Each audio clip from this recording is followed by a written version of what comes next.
At Thanksgiving dinner, my son, influenced by his wife, declared my dream beach house was theirs for a family reunion, demanding I move into the tool shed. They even threatened assisted living. I simply smiled. But inside, a quiet storm brewed. They had no idea the fight they just started.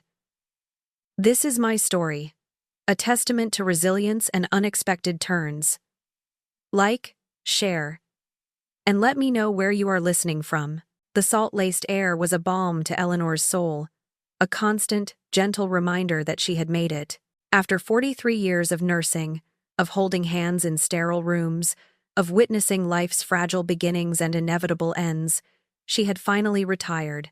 The beige walls of her hospital career were a distant memory, replaced by the endless expanse of the Pacific Ocean. This, her little slice of heaven, was a modest beach house in Ocean View, purchased with every penny she had meticulously saved over 15 grueling years. $385,000, a sum that represented not just a mortgage, but her hard-won freedom. For 3 glorious months, Eleanor had lived a dream. Each morning, the first thing she heard was the rhythmic sigh of waves caressing the shore, a lullaby far sweeter than any alarm clock. She would sip her coffee on the small, weathered deck, watching the sunrise paint the sky in hues of rose and gold, feeling the cool sand between her toes during her morning strolls. The small garden, once neglected, now bloomed with vibrant roses, each petal a testament to her patient care.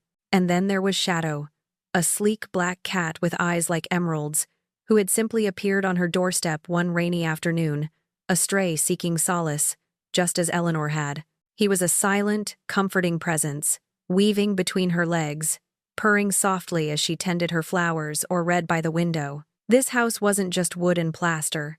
It was a sanctuary, a promise kept to herself. Yet, even in this idyll, a subtle chill had begun to seep into her peaceful existence. It wasn't the ocean breeze. It was the growing distance from her only son, Marcus. Since his marriage to Serafina 3 years ago, a delicate thread seemed to have frayed between them. Conversations became less frequent, visits almost non-existent, replaced by hurried phone calls that felt more like obligations than expressions of love. She tried to tell herself it was normal, that young couples built their own lives, but a part of her, the mother's heart, ached with a quiet apprehension. One Tuesday morning, as Eleanor was pruning a particularly stubborn rosebush, her phone chimed. It was Marcus. A flicker of hope, quickly extinguished by the flat, almost businesslike tone of his voice. "Mom," he began, without preamble. "We need to talk about your situation." Eleanor paused, her pruning shears still in her hand.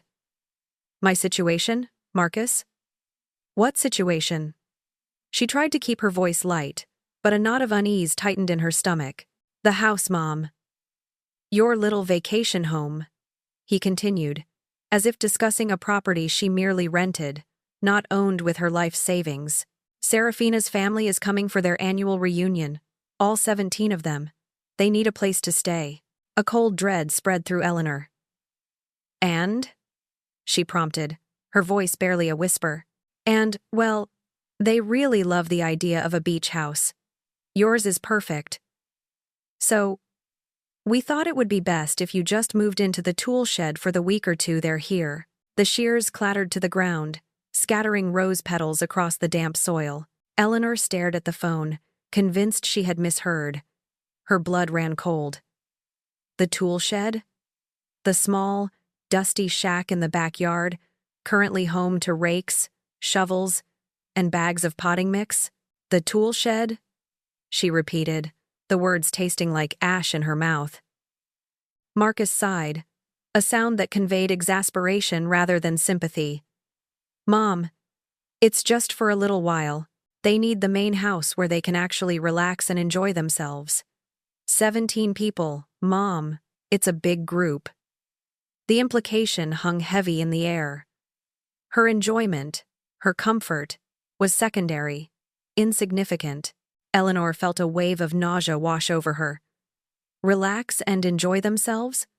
What about her relaxing and enjoying herself? This was her home, her dream. She had earned it. The sheer audacity of the request, delivered with such casual disregard for her feelings, left her speechless. It might be a little longer than a week or two, actually, Marcus added, almost as an afterthought. Serafina's aunt might want to stay on a bit, just until her flight home. The casual mention of an extended stay felt like a punch to the gut. This wasn't a temporary inconvenience. It was an eviction, and then came the real blow, the veiled threat that sliced through her shock and disbelief. "Look, Mom," he said, his voice hardening. "If this is going to be such a problem, then maybe it's time you moved back to the city where you belong. Or," he paused, letting the word hang in the air, a chilling premonition. "Maybe it's time we discussed your financial situation more seriously. You're not getting any younger, and you haven't been very responsible with your money. Assisted living is always an option if you can't manage on your own." Assisted living. The words echoed in her ears, cold and calculating. He wasn't just asking her to move into a tool shed. He was threatening her autonomy, her very independence. He was using her financial vulnerability, which he knew little about, as a weapon. Eleanor's breath hitched. She felt trapped, like a bird caught in a net, her wings beating uselessly against an unseen force. The world around her, moments ago, so vibrant and peaceful, suddenly seemed to shrink, suffocating her. But beneath the crushing weight of shock and betrayal, something else began to stir. A low, burning ember in her chest, ignited by his cruelty. It wasn't anger yet, not the hot, explosive kind. It was a cold, quiet resolve. Her son, her only child, was treating her like an inconvenience, a burden, a problem to be solved with a shed or an institution. He and his wife were trying to take away the one thing she had built for herself, the one place she felt truly free. Eleanor gripped the phone so tightly her knuckles whitened. She wouldn't cry. Not now. Not ever again in front of them. The image of the rose petals scattered on the ground, so beautiful and yet so easily trampled, flashed through her mind. No, she wasn't going down without a fight. The night was a torment.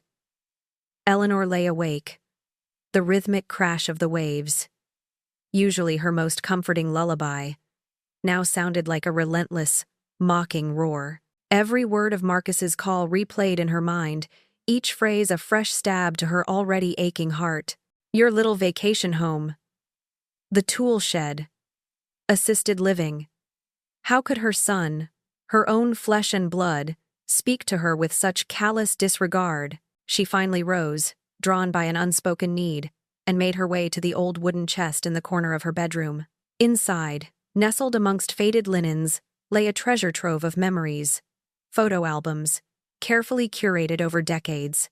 With trembling fingers, she opened the first one, its pages filled with the sepia tones of a bygone era. There he was, Marcus, a chubby-cheeked baby, then a mischievous toddler, a gangly teenager. She traced the outlines of his face in the photographs, recalling his infectious laugh, the way he would cling to her skirt, his earnest declarations of love. He had been such a loving son. She remembered the endless nights she worked double shifts at the hospital, the sacrifices she made to ensure he had everything he needed, often at the expense of her own comforts. He was always grateful, always appreciative. She'd never forget the handmade card he gave her on her 40th birthday, adorned with crayon drawings of a superhero nurse. "You're the best mom in the whole world," he'd scrawled in childish block letters. "Thank you for everything." Where was that boy now? Who was this stranger on the phone? Cold and clinical, wielding threats like weapons. The shift, she realized with a sickening certainty, had begun 3 years ago, almost to the day. Marcus's 30th birthday. He had introduced Serafina to the family then, at a small, elegant dinner party. Eleanor remembered her vividly. Perfectly coiffed blonde hair, eyes a startling shade of blue, a smile that was wide and brilliant but never quite reached them. Serafina had a polished facade, a veneer of sophisticated charm that Eleanor, with her years of observing people in their most vulnerable states, immediately recognized as carefully constructed. Her condescending air was subtle, almost imperceptible to others, but Eleanor felt it like a prickle on her skin. Serafina had spoken with an affected elegance, dropping names of influential people, subtly implying a world of connections and opportunities far beyond Eleanor's grasp. Eleanor had smiled politely, extending a hand of welcome. But a quiet alarm bell had begun to ring in her heart. From that day on, the isolation had begun. A slow, insidious process. First, it was the traditional Sunday dinners at Eleanor's place, once a cherished ritual, suddenly cancelled for unavoidable prior engagements of Serafina's. Then, calls to Marcus were increasingly rerouted to Serafina, who would sweetly inform Eleanor that Marcus was tied up or in a very important meeting and couldn't be disturbed. Holiday plans shifted to prioritize Serafina's large, boisterous family, leaving Eleanor to spend Christmas Eve alone more than once. It was a gradual erosion, each small slight chipping away at the foundation of her relationship with her son.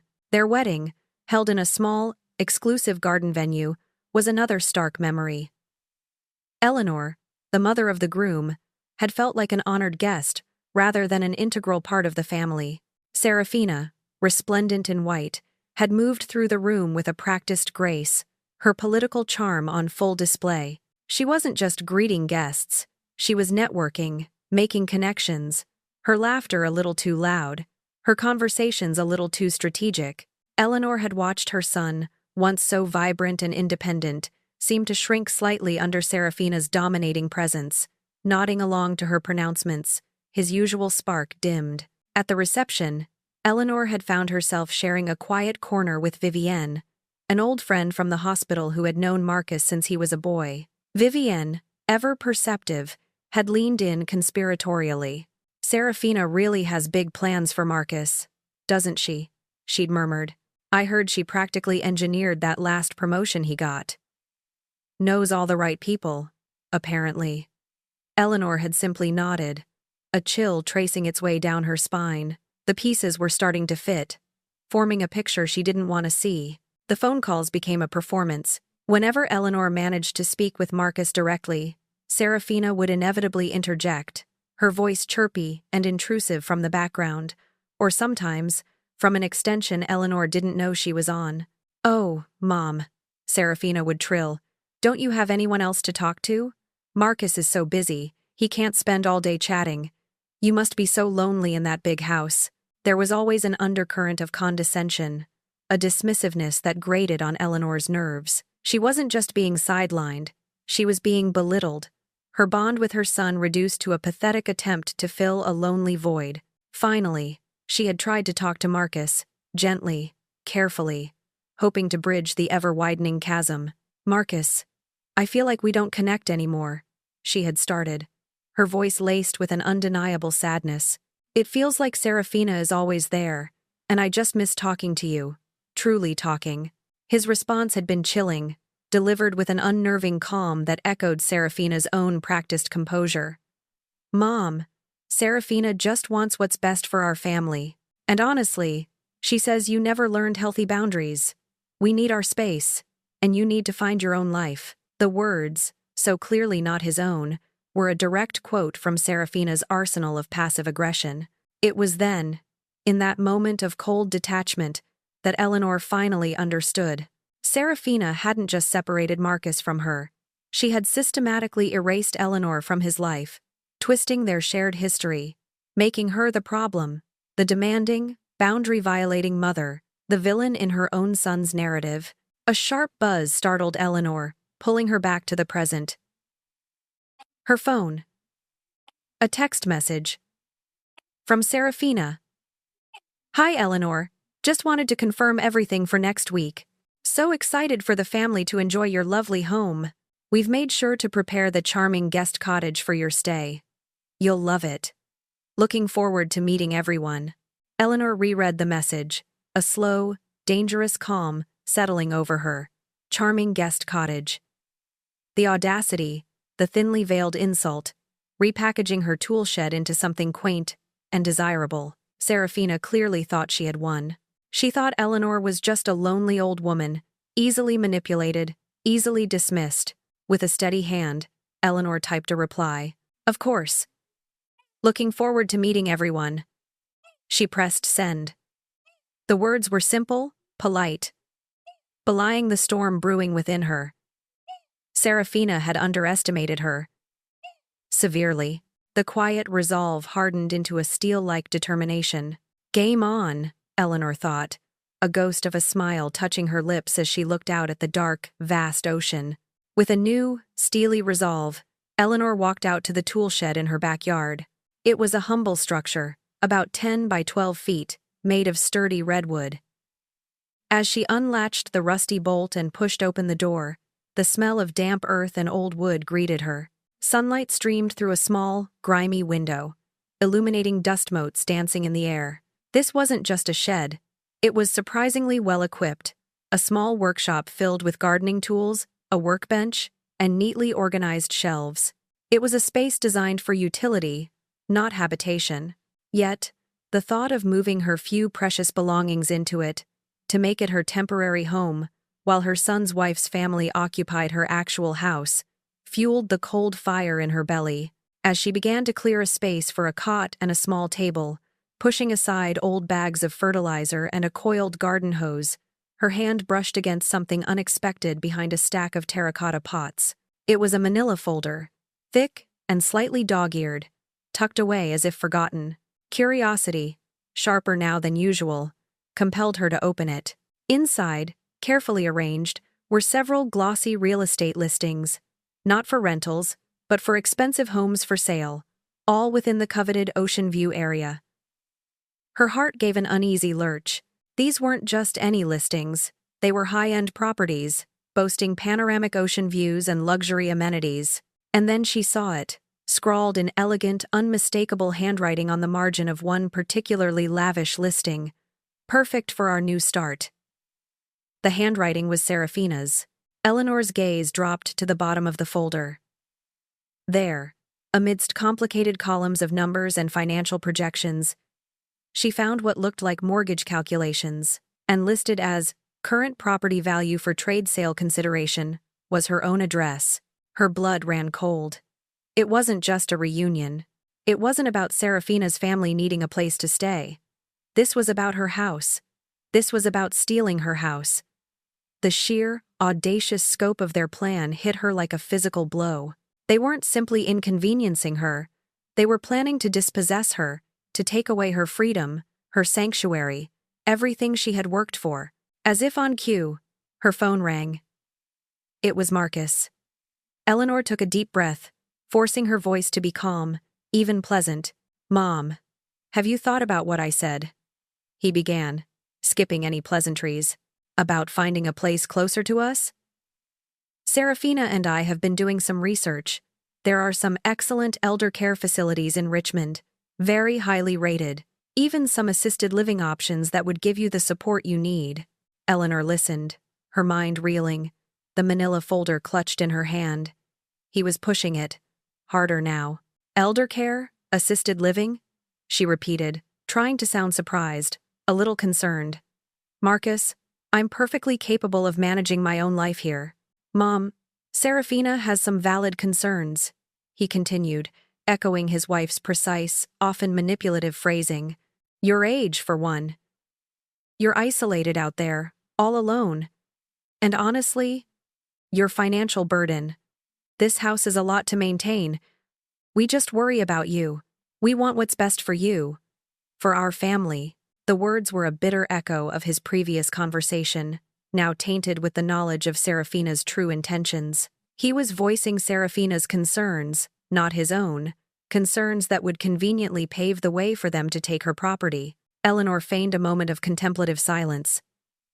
Then, with a casualness she didn't feel, she asked, "Oh, speaking of houses, I was just thinking, since Serafina's family will be here for a while, and if you're thinking about me moving, have you and Serafina looked at any houses around here yourselves? Somewhere closer to me, perhaps, so you could visit more easily?" There was a beat of silence on the other end of the line, a sudden, perceptible hesitation that Eleanor immediately recognized as Marcus being caught off guard. His carefully constructed facade wavered. No, Mom, not really," he stammered, his voice betraying a hint of nervousness. "Serafina, she might have looked at some listings online, just out of curiosity. She loves looking at real estate, but nothing serious. We're very happy in Richmond." "Oh, that's too bad," Eleanor replied, her voice saccharine sweet. I just thought, with all of Serafina's family coming, and some of them staying on, it would be lovely to have you closer, especially since you mentioned Vivienne might be staying longer than just a week or two. She held her breath, waiting for his reaction to her subtle trap. Vivienne? Marcus said, sounding genuinely confused for a moment. Oh, right. Yes, Serafina's Aunt Vivienne. She might, stay through Thanksgiving. Maybe a little longer. Thanksgiving. That was 2 months away. The week or two had just stretched into months, without a trace of apology or explanation. The pieces clicked into place with a horrifying clarity. Serafina had been meticulously preparing Marcus, subtly poisoning his mind, painting Eleanor as a fragile, financially irresponsible burden who needed help and care. All of it designed to create a narrative that would justify their actions when they moved in and took over. Later that afternoon, a cold determination settling deep within her bones, Eleanor sat down at her computer. She searched for Serafina online. It didn't take long. Serafina had a surprisingly active social media presence, filled with posts about her lifestyle, her business acumen, and her family values. Eleanor scrolled through carefully curated pictures of lavish vacations and designer clothes, her jaw tightening. Then she found it. A post from several months ago, on a private group Serafina belonged to, titled, Real Estate Acquisitions and Family Trusts. The caption beneath a smiling selfie of Serafina, holding a glass of champagne, made Eleanor's blood run cold. So excited for a new venture.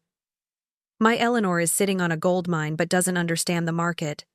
We're helping her transition into a more suitable arrangement. It's really about maximizing her assets for her long-term benefit. And ours, of course. Number family business. Number smart investments. Number generational wealth. Eleanor reread the words, a burning fury simmering beneath her calm exterior. My Eleanor. Transition into a more suitable arrangement. It was all there, laid bare in cold, calculated prose. They saw her as an asset, a property to be acquired, an obstacle to be removed. They hadn't just underestimated her resilience. They had completely misjudged her. They thought she was a weak, easily manipulated old woman. They were about to learn just how wrong they were. Eleanor didn't waste a moment. Her fingers, usually steady, trembled slightly as she dialed. It was a number she hadn't used in years, but it was etched into her memory. Lena Sharma, Esquire, a highly respected real estate attorney in the city, known for her sharp mind and formidable courtroom presence.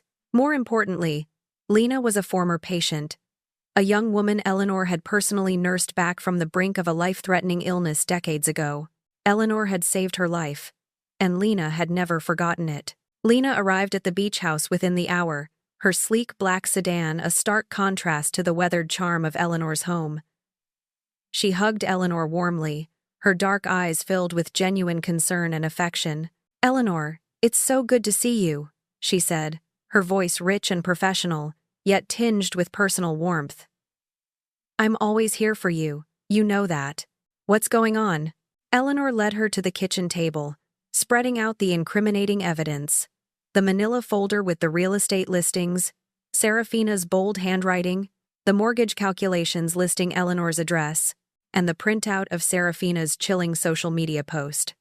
Lena listened intently, her expression hardening with each new piece of information. She meticulously examined everything, her brow furrowed in concentration. When Eleanor finished recounting Marcus's phone calls and the thinly veiled threats, Lena pushed the documents away, her lips pressed into a grim line. Eleanor, she began, her voice low and steady. This isn't just a family dispute. This is fraud. They're planning to manipulate you, under false pretenses, into signing over your property. They want to convince you that you're no longer capable of managing your own affairs, so they can swoop in and help you transition into a care facility, all while selling your house for their own profit. Lena explained how Serafina was meticulously building a narrative, carefully crafted social media posts, subtle suggestions to Marcus about Eleanor's supposed mental decline, and her financial incompetence. It was a classic playbook, designed to make Eleanor appear vulnerable and in need of protection, when in reality, they were the wolves in sheep's clothing. So, Lena said, leaning forward, her gaze piercing, we have a choice. We can simply protect your assets, make sure they can't touch your house, and let them be. Or, she paused, a spark of resolve in her eyes, we can make sure they can't do this to anyone else. We can fight back, Eleanor. We can expose them. Eleanor didn't hesitate. The image of Marcus's cold, businesslike voice, the thought of Serafina's calculating smile, solidified her decision. I want to fight back, Lena, she said, her voice firm, unwavering. They won't get away with this. Their plan began to unfold immediately. Lena outlined the first, most crucial step: protecting the house. We're going to transfer your house into an irrevocable trust, Eleanor, she explained. This will make it bulletproof. Once it's in the trust, it's no longer considered your personal asset. No one, not even with a power of attorney, could touch it. It becomes completely separate from your individual estate, virtually impossible for anyone to claim or sell without your express instruction through the trust. It was a legal fortress, built to withstand any assault. Next, Lena discussed gathering irrefutable evidence. We need them to expose themselves, she stated. We need to capture their true intentions on record. She arranged for a discreet team to install hidden cameras and audio recording devices throughout the main living areas of the house, ensuring every conversation and interaction would be documented. They won't suspect a thing, Lena assured her. These are state-of-the-art, virtually invisible. The strategy was simple, yet demanded an incredible performance from Eleanor. You will play the part they expect, Eleanor, Lena instructed, her voice gentle but firm, the confused, slightly frail, easily manipulated old woman. Agree with their suggestions. Let them believe they are in control. Let them talk. Let them reveal their greedy plans. The more they say, the stronger our case will be.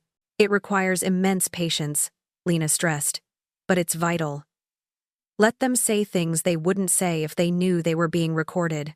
Every word will be a nail in their coffin. Eleanor nodded, but a flicker of doubt crossed her face. But Marcus, Lena, she whispered, her voice tinged with the familiar ache of a mother's love. He's still my son. Lena's expression softened, but her words were uncompromising. Eleanor, I understand that. But he is a willing participant in this scheme. He is actively trying to dispossess you, to put you in assisted living and sell your home for his wife's family's gain. That is not the action of a loving son. You need to protect yourself, and by doing so, you might just open his eyes, or at least prevent him from doing this to someone else. The truth, though harsh, resonated with Eleanor. She had to acknowledge his complicity. Taking a deep breath, Eleanor picked up her phone. She dialed Marcus, steeling herself for the performance. When he answered, she adopted a hesitant, slightly wavering tone. Marcus, dear, she began. I've been thinking about what you said, about assisted living. Perhaps you're right. Maybe I am getting a bit old for all of this. It's so much work keeping up with the house. I suppose I should consider it. A palpable wave of relief washed over Marcus's voice. Oh, Mom, that's wonderful. See? Serafina knew you'd come around. We just want what's best for you. There's this lovely place, Sunset Manor, Serafina found.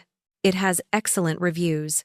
He paused, then added, and don't worry about the house, Mom. Serafina has already started looking into staging companies. You know, to make sure it looks its best for sale. We want to get the highest possible price for you, of course, for your future. His words, once seemingly considerate, now sounded like a predator closing in on its prey. Eleanor merely murmured her agreement, forcing a weak, agreeable tone. Inside, however, a storm of resolve raged. Sunset Manor, indeed, staging for sale. They thought they had her. They were so utterly, completely wrong. If you're captivated by Eleanor's quiet strength and eager to see justice served, don't go anywhere. The story is just getting started, and you won't want to miss what happens next. Please like, share, and subscribe to follow this incredible journey to the end. Friday morning dawned bright and clear, but for Eleanor, it held the metallic tang of battle. She moved through her beloved home with a detached efficiency, her emotions carefully compartmentalized. She packed a small suitcase with essentials, clothes, toiletries, a few books, and carried them to the tool shed, now fortified with an air mattress and a battery-powered lantern. It felt like preparing for a siege, though she wasn't the one being besieged. Not yet. Before leaving, she deliberately scattered a few items in the main house. A half-finished crossword puzzle on the coffee table, a teacup on the bedside table, a half-read novel on the kitchen counter. Small, innocuous details designed to create the illusion of a sudden, perhaps forgetful, departure. She had to play the part of the confused, easily manipulated old woman they expected. Lena's words echoed in her mind. Let them believe they are in control. If you why. With a final, lingering look at her ocean-facing living room, Eleanor locked the door and drove to a modest hotel a few miles down the coast. Her laptop was the first thing she set up. With a click, the feed from the hidden cameras sprang to life on the screen, bringing her home and its impending invaders into sharp focus. She watched, her heart a steady drumbeat, as the minutes ticked by. Then, a caravan. First, a gleaming black SUV, followed by 3 more, and finally, a massive, gleaming RV lumbered into her driveway. It was Serafina's extended family, arriving like an invading army. Eleanor gripped her mouse, her gaze fixed on the screen. Serafina emerged from the lead SUV, resplendent in designer sunglasses and a flowing sundress, a vision of polished entitlement. She carried herself like a conquering queen, her head held high. With a practiced flourish, she produced Eleanor's spare key, a key Eleanor hadn't realized she still possessed, and unlocked the front door. The sound of it clicking open echoed in the quiet hotel room. Through the expertly hidden audio system, Eleanor heard Serafina's voice, loud and clear, ringing with an almost theatrical triumph. "Welcome to paradise, everyone," she announced, sweeping her arm grandly towards Eleanor's carefully curated living room. "Isn't this place gorgeous? So much better than a cramped rental or, God forbid, a hotel." A chorus of appreciative murmurs and exclamations followed. Vivienne, Serafina's aunt, a woman with a sharp nose and even sharper tongue, entered next. She immediately began inspecting the house, her fingers running over Eleanor's antique side table, then across the soft fabric of her sofa. "Oh, it's nice, Serafina," Vivienne drawled, her voice dripping with thinly veiled judgment, though a bit simple. Still, much better than her actual cramped apartment, I imagine. Eleanor gritted her teeth. Her actual cramped apartment? She had never lived in one.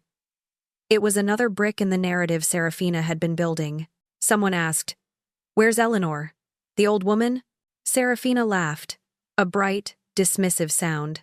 "Oh, she's in the guest cottage out back. Our little shed. She's probably napping." The casual cruelty of her words made Eleanor's stomach clench. Like an occupying army, the family spread through the house. Teenagers immediately claimed the guest rooms, dropping duffel bags with loud thuds. Adults raided the fridge, exclaiming over its contents, as if it were a complimentary amenity. Eleanor watched as her peaceful sanctuary was overrun, transformed into a noisy, chaotic den of strangers. Vivienne, still on her grand tour, wandered into the sunroom, where Eleanor had painstakingly chosen comfortable wicker furniture. She touched the arm of a chair with a disdainful finger. "This wicker is far too casual for my taste," she declared, as if contemplating redecorating. Eleanor watched, a cold fury solidifying within her. The truly damning conversation unfolded later that afternoon, after a boisterous lunch. Serafina, Vivienne, another relative, named Celeste, and, most painfully, Marcus, gathered in Eleanor's kitchen. The camera hidden behind a decorative fruit bowl captured their every word, their every gesture. Serafina, leaning against Eleanor's gleaming granite countertop, her posture radiating confidence, took center stage. "So, the plan is to get this house on the market as soon as Eleanor's moved into Sunset Manor," she stated, her voice devoid of any warmth or familial concern.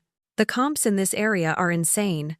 We're looking at 400,000, maybe more, If we stage it right, that'll be a nice down payment for us, and enough left over to cover Eleanor's care for a good few years. Vivienne nodded sagely. Excellent strategy, Serafina. You're so good at this. Eleanor really has no idea what she's sitting on, does she? Serafina smirked, a cruel twist of her lips. No. She's already mentally checking out. Honestly. Always forgetting things, repeating herself. Classic early dementia, if you ask me. Makes the whole process so much easier. Really? Eleanor felt a jolt, not of surprise, but of sickening validation. This was it. The narrative, laid bare. She glanced at Marcus on the screen. Her son, her only child. He was leaning against the kitchen island, his eyes cast down, avoiding Serafina's gaze. He looked uncomfortable, but he said nothing. Then, to Eleanor's horror, Marcus finally spoke, his voice low, but clearly audible through the microphone. She does repeat herself a lot, he corroborated, betraying his own mother. And she forgets conversations we've had. Just like Serafina says. Always asking the same questions. I just hope the doctors at Sunset Manor can keep her comfortable. Eleanor stared at the screen, her heart fracturing. He corroborates. He wasn't just complicit. He was an active participant in her undoing, twisting her normal aging into a diagnosis, condemning her to a facility, all for the promise of her house. The last vestiges of a mother's hope for her son shattered. The fight wasn't just for her home anymore. It was for her dignity, her sanity, and perhaps for the bitter truth of what her son had become. The conversation in Eleanor's kitchen continued, each word a carefully placed piece in Serafina's intricate puzzle of deception. Serafina, emboldened by Marcus's quiet affirmation, leaned back against the counter, a smug smile playing on her lips. The beauty of it is, she began, her voice a low, self-congratulatory purr, that Eleanor actually thinks this was her idea. I've been planting seeds for months. You know, little comments about the upkeep, the taxes, how much easier her life would be in a community setting. Now she's actually grateful that we're helping her make better decisions for her future. She chuckled softly, a sound that grated on Eleanor's ears. Watching from the hotel room. She just needs a little push in the right direction. Vivienne, ever the pragmatic one, interjected with a slight frown. But what about the legalities, dear? Old people can be stubborn. What if she changes her mind about signing? Serafina waved a dismissive hand. Don't worry about that. Marcus will handle the power of attorney. He's her only child, after all. And Lena, our wonderful lawyer, has assured me that with the right documentation, it will be a straightforward process. Eleanor felt a shiver run down her spine as she heard Lena's name, her ally now twisted into a tool of their scheme. They had no idea. We've been building a paper trail too, Serafina continued, her eyes gleaming with predatory intelligence. Little things. Missed appointments, confusion about bills, a few instances where she seemed disoriented. All perfectly innocent. But it paints a picture, you see. A picture of someone who isn't quite capable of making her own financial decisions anymore. Marcus, who had been silent, now spoke up, his voice still subdued. The assisted living facility, Sunset Manor. They've confirmed a spot. It's $5,000 a month. The sale of the house will cover that for a long time, so Mom won't have to worry about a thing. His tone suggested a caring son, but Eleanor knew the underlying calculation. His mother's freedom, her dignity, reduced to a monthly sum funded by the theft of her home. Celeste, another of Serafina's relatives, piped up. What about the cottage out back? Serafina. It's rather quaint. Could be a nice rental unit. Bring in some extra income. Serafina scoffed. Oh, we're tearing that down. Absolutely. Don't want any reminders of this whole messy situation, do we? Besides, it cheapens the property. We'll maximize the land value for a new build. Eventually. Eleanor felt a pang. Her workshop, her quiet refuge, where Shadow often curled up to nap. They were planning to erase even that. Eleanor watched the scene unfold on her laptop screen. A strange mix of white-hot rage and profound, bone-deep sadness warring within her. Her son, her Marcus, sat there, tacitly approving, even participating, in the dismantling of her life. It wasn't just greed. It was a deep, chilling betrayal, cloaked in the guise of concern. Vivienne, swirling a glass of what looked like Eleanor's good Chardonnay, mused. Families can be so difficult sometimes, can't they? Always complications with the elderly parents. Serafina smiled, a cold, sharp expression. Eleanor made it easy by cutting herself off from everyone. No one to really question anything. No one who truly knows her circumstances. She was right. In a way, Serafina had systematically isolated Eleanor, making her vulnerable, creating the perfect vacuum for her plans. Marcus shifted uncomfortably, then looked up, meeting Serafina's gaze with a strange mixture of deference and conviction. "Serafina really helped me see things clearly," he said, his voice gaining a touch more firmness. "Mom's always been a bit possessive. You know? Never really let me grow up. Serafina showed me that it wasn't healthy. Sometimes you have to make tough decisions for people you love, even if they don't understand it at the time. It's for their own good." Eleanor flinched. Possessive. Not healthy. For their own good. The words were Serafina's, twisted and absorbed by Marcus. He wasn't just going along with a scheme. He had been convinced, indoctrinated even, that he was acting out of a misguided sense of mercy. He truly believed he was doing the right thing, that he was saving his frail mother from herself, while actively planning her destruction. He saw her not as an individual with rights and desires, but as a problem to be managed, an asset to be liquidated. A profound sense of clarity settled over Eleanor. They thought the game was over. They believed they had won.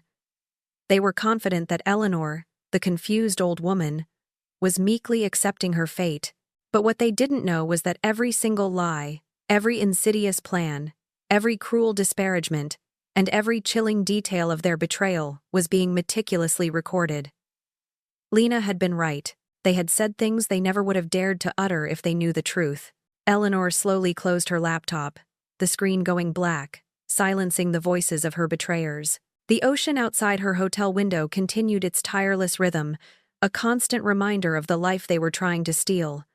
Her hands, steady now, rested on the cool plastic of the computer. Tomorrow was a new day, and tomorrow, Eleanor would show them exactly what happens when you try to steal from her. Saturday morning. Eleanor dressed meticulously, choosing her best navy blue suit, a power statement that projected competence and unwavering strength. She brushed her silver hair back into a neat bun, her movements precise, her gaze steady in the mirror. This was not the confused old woman they expected. This was Eleanor, the retired nurse, the homeowner, the fighter. Exactly at 9 o'clock, a knock sounded on her hotel room door. Lena Sharma entered first, her expression serious but supportive. Behind her stood Detective Brenda O'Connell, a woman with a no-nonsense demeanor and sharp, intelligent eyes, from the Elder Abuse Unit. Following them was Attorney David Chen, a calm, composed man from the district attorney's office. The air in the small hotel room crackled with purpose. They spent the next hour reviewing the recorded evidence. Eleanor watched in silence as her betrayers' voices filled the room, their plans laid bare. Detective O'Connell listened, her jaw tightening with each new revelation. When the recording concluded, she removed her glasses, her eyes meeting Eleanor's. "Miss Vance," she said, her voice grave. "This is one of the most blatant cases of planned elder financial abuse and fraud I've encountered. The level of premeditation and deceit is truly shocking." Attorney Chen nodded in agreement, already making notes. As they drove to Eleanor's house in a procession of unmarked cars, Eleanor watched the familiar landscape roll by. When they turned onto her street, her stomach clenched. Her stolen paradise was indeed in full swing. A volleyball net had been strung across her meticulously kept front lawn, a blatant disregard for her property. Children's laughter and the splash of water from a portable pool they'd set up filled the air. Serafina's family, sprawled on her deck and lawn chairs, looked completely at ease, as if they owned the place. Lena, sensing Eleanor's escalating emotions, placed a reassuring hand on her arm. Remember, Eleanor, she said softly. Let them reveal themselves completely. Stay calm. Let their words be their undoing. Eleanor took a deep breath, steeling herself. She walked up to her own front door, a profound sense of defiance surging through her veins, and knocked. The loud rap echoed through the house, silencing the cacophony within. After a moment, the door swung open. Serafina stood there, dressed in a casual sundress, her face initially registering surprise, then a fleeting look of annoyance that quickly morphed into a saccharine smile. Eleanor. What a surprise. We thought you'd be resting in your cottage. Her eyes, however, betrayed her true feelings, a flicker of irritation at the disruption. I decided to join the family, Eleanor replied, her voice steady, her eyes unblinking as she met Serafina's gaze. She stepped inside, Lena, Detective O'Connell, and Attorney Chen remaining out of sight, just beyond the threshold. The living room was a chaotic tableau.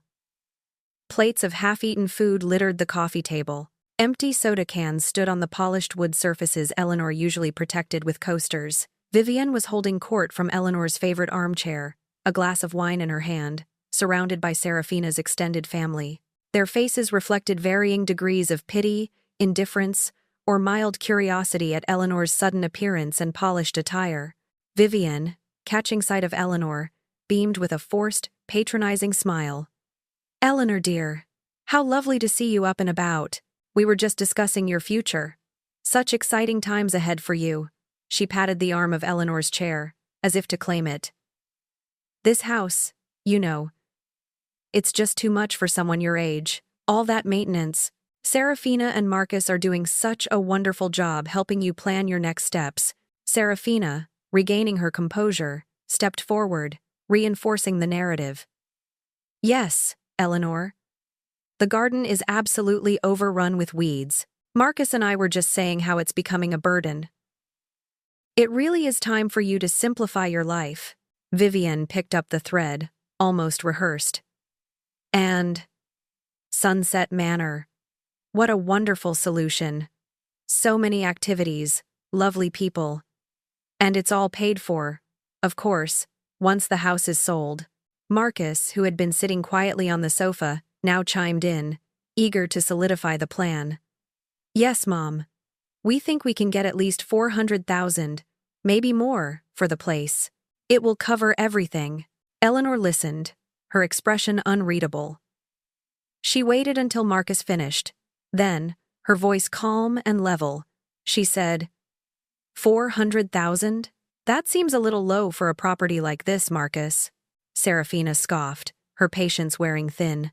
Eleanor, dear, you're not quite thinking straight. The market isn't what it used to be.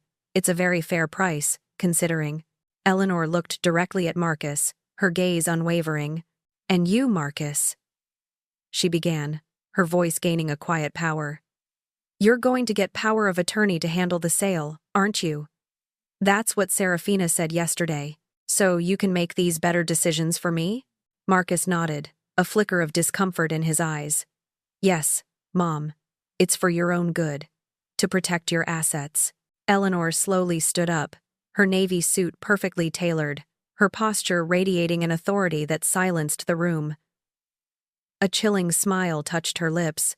Actually, Marcus, she said, her voice clear and strong, cutting through the casual chatter. He doesn't. Confusion rippled through the family. Serafina looked bewildered, then angry.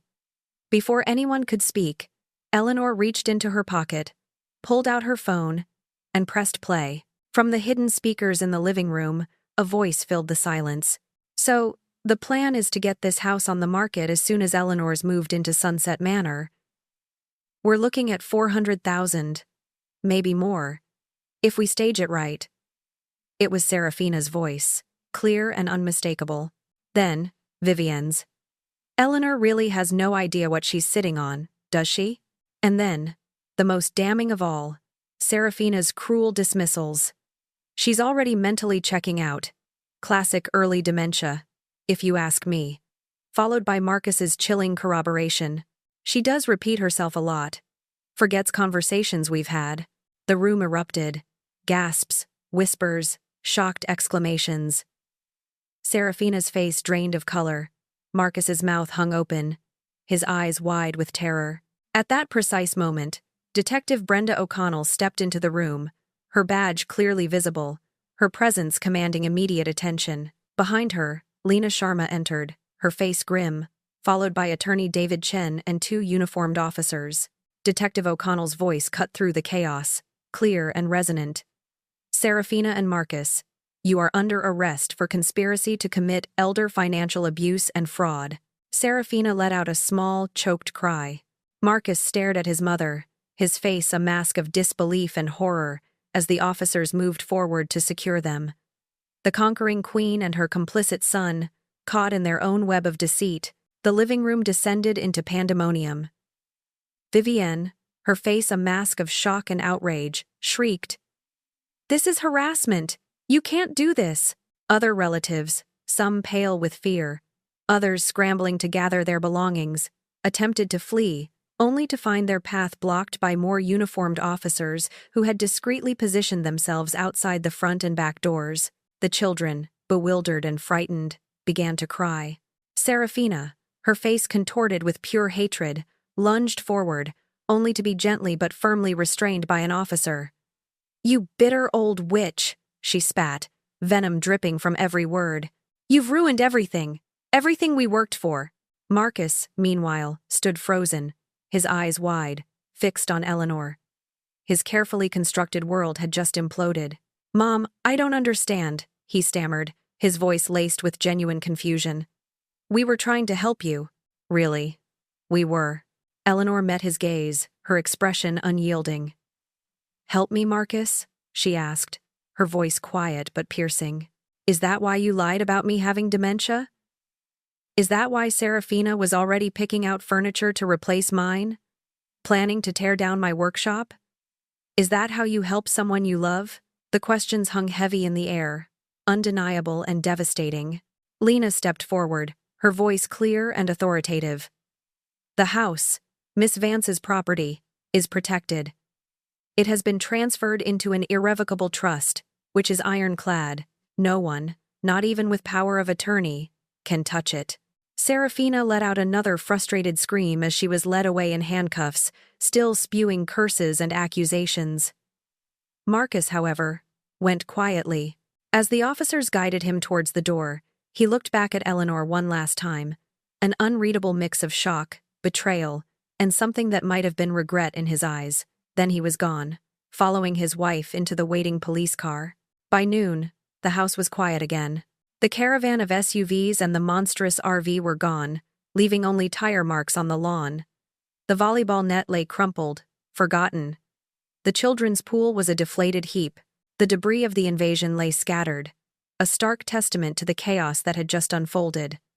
Eleanor walked slowly through her living room, picking up stray soda cans, righting an overturned cushion. Shadow, who had wisely retreated to the shed during the commotion, now emerged, rubbing against her legs, his purr a comforting rumble. Eleanor stepped onto her porch, the familiar scent of salt and roses filling her lungs. The ocean stretched out before her, vast and infinite. She stood there for a long time, shadow a warm weight against her ankle, feeling a profound sense of peace. Free. Later that afternoon, Lena returned to give Eleanor an update on the legal proceedings. "Serafina is facing serious time, Eleanor," she explained, her voice grave. "Conspiracy to commit elder financial abuse and fraud. The recordings are damning. She can't deny them. As for Marcus, his sentence will depend on the extent to which he was manipulated versus his willing participation. He's looking at significant consequences, nonetheless." Eleanor listened, a flicker of the old maternal ache returning, quickly tempered by the hard truth. She hoped Marcus would use this time, whatever it might be, to reflect, to truly understand the depth of his actions, and to find his way back to the good man he once was. But she knew, with a certainty that settled deep in her soul, that it was his choice, and his alone, to make. She had to protect herself, and she had done so. 6 months later, a letter arrived. It was from Marcus, postmarked from a correctional facility. The handwriting was hesitant, the words, raw with regret. He spoke of counseling, of seeing things clearly for the first time, of understanding Serafina's manipulative nature, and, most painfully, of his own complicity and the profound betrayal of his mother. He apologized, truly and deeply, acknowledging the harm he had caused. Eleanor read the letter multiple times. She wrote back, her response measured. She didn't offer immediate forgiveness, for some wounds needed time to heal, and some trust needed to be painstakingly rebuilt, if at all, but she didn't close the door entirely. She left it ajar, a tiny sliver of hope for a future she couldn't yet envision. Serafina, unable to deny the undeniable evidence of the recordings, eventually took a plea deal, sentenced to 3 years in prison for elder abuse conspiracy. Her grand plans of a new life funded by Eleanor's stolen home had crumbled into a prison cell. Life, for Eleanor, returned to its tranquil rhythm. She planted new roses in her garden, their vibrant blooms a symbol of renewal. One sunny afternoon, another stray appeared on her doorstep, a tiny, scruffy orange tabby kitten with bright, hopeful eyes. Eleanor, with a gentle smile, adopted him, naming him Hope.